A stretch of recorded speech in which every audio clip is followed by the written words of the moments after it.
7, 8 ஊர்ல அவங்களுக்கு மிகப்பெரிய செல்வாக்கு இருக்கு. பெரிய அளவுல தொழிலும் பண்றாருன்னு சொல்றாங்க. நமக்கு தெரியல. பெங்களூரு, மெட்ராஸ் அங்கே இங்கே எல்லாம் வரணும். காங்கிரஸ்ல ரொம்ப நெருக்கமா தங்கவால்ல இருந்து ராகுல் காந்தி வரைக்கும் அவர் ரொம்ப நெருக்கமான ஆள். ஆரம்ப காலத்துல இருந்து காங்கிரஸ் குழுமம்னா அவருக்கு ஒரு தனிப்பட்ட மரியாதை இருந்துகிட்டே எப்பவுமே இருந்துச்சு. அவரு 2, 3 தடவ சீட்டு வேற வாங்குனாரு. திருப்பரங்குன்றத்துல நின்டாரு, மேலூர் நின்டாரு, நிண்டு தோத்து போனாரு. கோடிக்கணக்கான ரூபாய் செலவழிச்சாரு. நிண்டு கூட்டணியில நிண்டு அதிமுக கூட்டணி, திமுக கூட்டணி நிண்டு ஜெயிக்க முடியல, தோத்து போனாரு. இப்ப இந்த தடவ அவர் காங்கிரஸ்ல சிவகங்கை தொகுதி வேணும்னு கேட்டுக்கிட்டே இருந்தார். உங்களுக்கு வாங்கி குடுப்போம்னு எல்லாரும் சொல்லிக்கிட்டே இருந்தாங்க. அப்புறம் வாங்கி குடுக்க முடியல.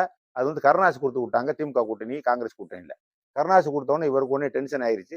இவர் உடனே அந்த கட்சிய விட்டு விலகிட்டாரு. கடைசியில மேலூர குடுப்பாங்கன்னு பார்த்தாரு. மேலூருக்கும் வேற ஆள் குடுத்துட்டு போயிட்டாங்க. மெட்ராஸ்ல இருந்து இப்ப இருக்கக்கூடிய மந்திரிக்கு குடுத்துட்டு போயிட்டாங்க. காங்கிரஸ் உள்ள மந்திரிக்கு குடுத்துட்டு போயிட்டாங்க. விஸ்வநாதன் குடுத்துட்டு போயிட்டாங்க. ஆக மொத்தத்துல இவருக்கு காங்கிரஸ்ல இடமே கிடையாது அப்படிங்கிற மாரி வந்ததுக்கு அப்புறம் அவர் விலகி வெளியேறாரு. காங்கிரஸ விட்டு வெளியேறாரு. விலகி அப்பவே தபாகக்காரங்க வர்றாங்க. வாங்க நீங்க பெரிய ஆளா இருக்கீங்க. எங்க கட்சியில நில்லுங்கன்னு அப்பயே வந்ததாத்தான் செய்தி. நமக்கு தெரியாது. சொல்லக்கூடிய செய்தி தான். அவரையும் நம்ம தொடர்பு வைக்கல. இருந்தாலும் சொன்னாங்க. நீங்க வந்து வாங்க இப்ப நில்லுங்க. எங்க கட்சியில நில்லுங்க. எங்க கட்சியில ஆள் இல்ல.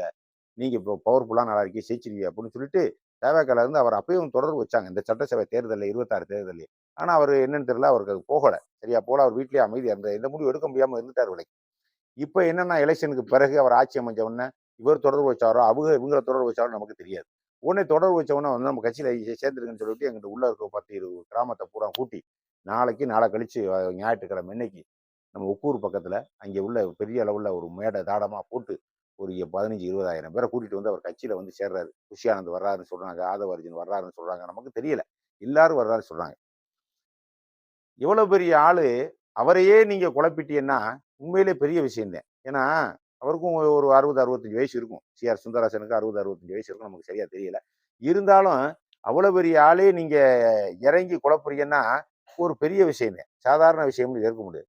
ஏன்னா ஒவ்வொரு இடத்தையும் செல்வாக்கான ஆளுகளை பூரா நீங்க நேரடியா தொடர்பு வைக்கிறீங்க. எம்எல்ஏவா இருந்தா ராஜினாமா பண்ண சொல்றீங்க. செல்வாக்கு உள்ள ஆள நீங்க நம்ம கட்சிக்கு வந்துருங்கிறீங்க. அதுக்குன்னு ஆள் போட்டு டீம் போட்டு வலுவா இறங்கி செயல்பட்டுக்கிட்டே இருக்கீங்க. எனக்கு என்ன ஒரு சந்தேகம்னா, அவங்க ஆளுங்க அவங்க கட்சிய வலுப்படுத்துறதுக்கும், அவங்களுடைய பலத்த கூட்டுறதுக்கும் தொடர்பு வைக்கிறது செய்வாங்க. நீங்க ஏன் போய் சேர்றீங்கன்னு எனக்கு ஒண்ணுமே புரியல. எல்லாருமே அணிதிரண்டு தவாக போறீங்க. என்னதான் இருக்க போகுதுன்னு நினைக்கிறீங்க? என்னதான் கிடைக்க போகுதுன்னு நினைக்கிறீங்க? சரி இந்த ஆட்சி நீடிச்சிரும்னு நினைக்கிறீங்களா? இந்த ஆட்சி நீடிக்காது, நீடிக்காதுன்னு சொல்லிக்கிட்டே வரும்பொழுதே நீடிச்சிரும். நீங்க கணக்கு போடுறீங்க தப்பு கணக்கு. எங்க கணக்கு நாங்க தப்பு கணக்கு போட தயாரா இல்ல. நல்லா தெரிஞ்சுக்கங்க. நான் கரெக்ட்டா தான் சொல்றேன். எனக்கு எந்த ஆட்சியும் இல்ல. திமுக எனக்கு ஒண்ணும் நெருக்கமான கட்சி கிடையாது. அதிமுக எனக்கு ஒண்ணும் நெருக்கமான கட்சி கிடையாது. தபாக எனக்கு வந்து வெறுக்கத்தக்க கட்சி எனக்கு கிடையாது. நான் பொதுப்பா என் ஐடியாவுல நான் பேசுறேன் அவ்வளவுதான். ஸ்டாலின் சொல்லிட்டாரு ஆட்சிக்கு வந்து போவோம். எடப்பாடி சொல்லிட்டாரு ஆட்சிக்கு வந்து போவோம். சீமான் சொல்லிட்டாரு ஆட்சிக்கு இந்த ஆங்கிள்குள்ளே நான் வரல. நான் வரக்கூடிய விஷயம் பொதுவான அரசியல் சூழ்நிலையை பார்த்தே நான் பேசிக்கிட்டு இருக்கேன். எனக்கு வேற ஒரு தொடர்பும் இல்ல. எனக்கு எவரும் தேவையும் இல்ல. எனக்கு யாரும் பின்புலம் யாருமே கிடையாது. அப்படி இருந்து எனக்கு என்னுடைய கருத்தை நான் பதிவு பண்றேன். இப்படி இருக்கும்போது அணிதிரண்டு போறீங்களே, எந்த எந்த ஆழமான தொண்டை எவே இருக்கீன்னு கண்டுபிடிக்க முடியலப்பா. இது ஒரு அலை. விசைக்கு வந்திருக்கக்கூடியது ஒரு அலை. திருப்பி திருப்பி இந்த அலை வராது. திருப்பி வரும்னு நீங்க நினைச்சு ஸ்டாண்டர்டான தொண்டன்னு இங்க கட்சியில கிடையாது. ஸ்டாண்டர்டான தொண்டன்னா எப்படி கணக்கெடுக்கணும் தெரியுமா? 3 தேர்தல் வைக்கணும். 3 தேர்தல்ல வச்சு 10% 20% 30% தேர்தல்ல யாரு அடிப்படை தொண்டை எத்தனை பேர் இருக்கேன்னு அப்புறம் தான் தெரியும். இது பூரா காக்கா கூட்டம். இவருக்கு விஜய்க்கு ஓட்டு போட்ட கூட காக்கா கூட்டம்யா. ஒரு காக்காயை சுட்டு உள்டாச்சுன்னா 900 காக்கா ஓடிய பறந்தே போமையா. அவர்ட்ட ஆளே இல்லையா. ஏதோ ஒரு மந்திரமோ மாயமோ கவர்ச்சியோ எப்படி ஆட்சிக்கு வந்துட்டாரு. ஆனா திருப்பி திருப்பி இவர் வர்றதுக்கு வாய்ப்பு இல்ல. இவர் அரசியல் களத்தில் ஸ்ட்ராங்கா நிக்கிறதுக்கு தமிழ்நாட்டுல வாய்ப்பும் இல்லை. நான் தெரிஞ்சுதே சொல்றேன். நான் தெரிஞ்சக்கன்றே சொல்றேன். நீங்க இப்பதே பழகுறீங்க, அரசியல் பழகுறீங்க, திடீர்னு அரசியலுக்கு வந்துட்டீங்க. சில குற்றச்சாட்டுகள் இருக்கு.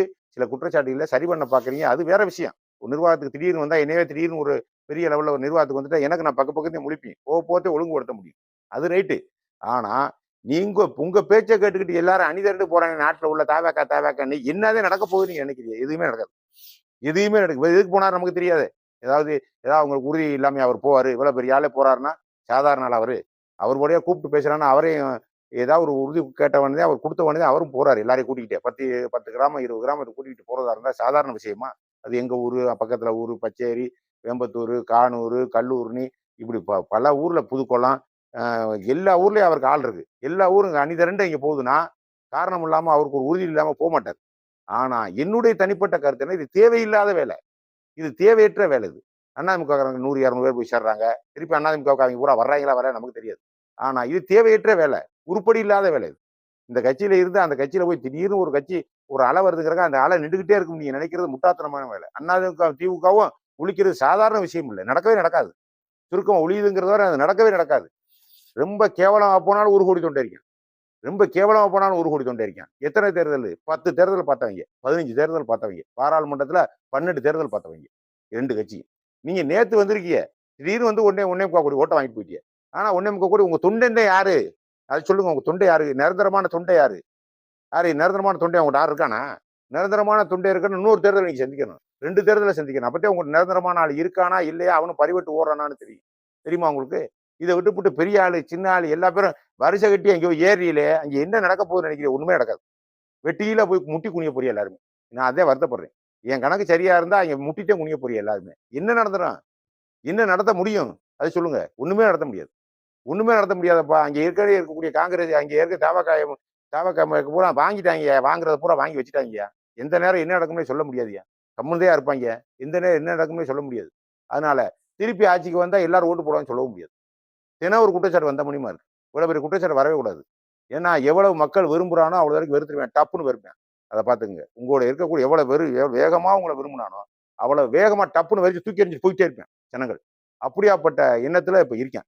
உங்களுக்கு கொஞ்சம் கொஞ்சமா ஒவ்வொரு நாளும் உங்களுக்கு கெட்ட பேர் தான் வருது ஆட்சி மேல. ஆட்சி மேல நல்ல பேர் எங்க வருது? ஆட்சி மேல நல்ல பேரே கிடையாது. அதுவும் போச்சா, இந்த தடவ பசி பட்டினின்ட்டேன். பூரா மழையே பெய்யாதுன்ட்டேன். எல் நினோன்ட்டேன். பூரா ஒண்ணுமே செய்ய முடியாது. 150 வருஷத்துக்கு முன்னாடி இந்த எல் நினோ வந்துச்சாம். 1,50 கோடி பேர் செத்துருக்காங்களாம். மழையும் இல்லாம, தண்ணியும் இல்லாம, பசி பட்டினியில சோமாலியா மாரி எலும்பும் தோலும் ஆயி சாப்பாட்டுக்கு வழி இல்லாம, தண்ணிக்கு வழி இல்லாம, மாத்திரைக்கு வழி இல்லாம, மருந்துக்கு வழி இல்லாம, ஊட்டச்சத்துக்கு வழி இல்லாம 1,50 கோடி பேர் செத்து போனானாம். அந்த பஞ்சம் இப்ப வருதுங்கிறேன். இந்த பஞ்சமெல்லாம் ஆட்சியாளர் வந்து ஆனா நேரடியா கோவம் உங்க மேல பாய்ஞ்சிடும். அது இவனுக்கு தெரியாது. மழை பெய்யல, தண்ணி பெய்யல. அது இது இதெல்லாம் அவனுக்கு தேவையில்லப்பா.